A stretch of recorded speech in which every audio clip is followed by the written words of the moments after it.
తిరుమల లడ్డూ వివాదం ప్రస్తుతం రాజకీయంగా హాట్ టాపిక్ గా మారింది. టీటీడీ మాజీ చైర్మన్ కరుణాకర్ రెడ్డి తిరుమలలో ప్రమాణం చేయడానికి కూడా సిద్ధమయ్యారు. తిరుమలలో అఖిలాండం వద్ద కరుణాకర్ రెడ్డి ప్రమాణాన్ని పోలీసులు అడ్డుకున్నారు. కల్తీ నెయ్యి వివాదంపై అఖిలాండం వద్ద కరుణాకర్ రెడ్డి ప్రమాణం చేస్తున్న సమయంలో ఆయన్ను పోలీసులు అడ్డుకున్నారు. తాను తప్పు చేసి ఉంటే తన కుటుంబం సర్వనాశనమవుతుందంటూ కరుణాకర్ రెడ్డి ప్రమాణం చేస్తున్న సమయంలో కరుణాకర్ రెడ్డిని పోలీసులు పక్కకు లాగేశారు. ఇక అంతకుముందు తిరుమలలో రాజకీయాలు మాట్లాడకూడదని కరుణాకర్ రెడ్డితో పోలీసులు సంతకం తీసుకున్నారు. అఖిలాండ కోటి బ్రహ్మాండ నాయకుడికి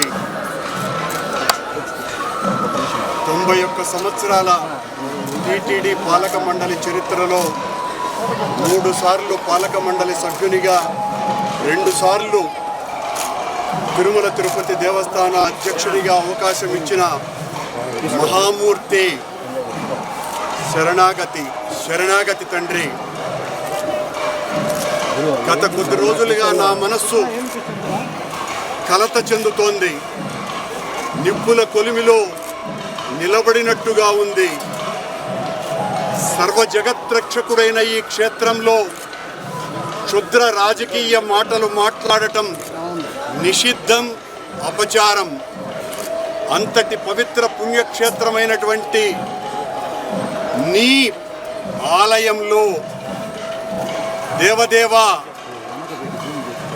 నీ అన్న ప్రసాదాలలో అత్యంత పవిత్రమైనటువంటి లడ్డూలో కళంకితమైనదని కలుషిత రాజకీయ మనస్కులు అత్యంత దారుణంగా ప్రవర్తిస్తున్నారు. వద్దంటే ఆగేది ఉండదు. నేను కానీ తప్పు చేసి ఉంటే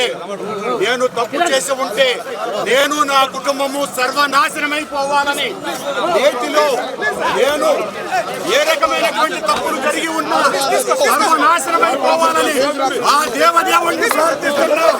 గోవిందా ఇది ప్రభుత్వం, ఈ నిర్వాహకం. నేను ఒక్క రాజకీయ మాట కూడా మాట్లాడలేదు. నేను ఏ పరీక్షకైనా సిద్ధం.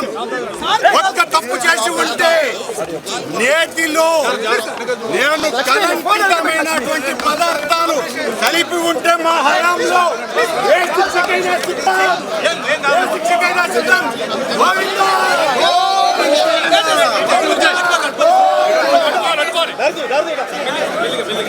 తప్పు చేసి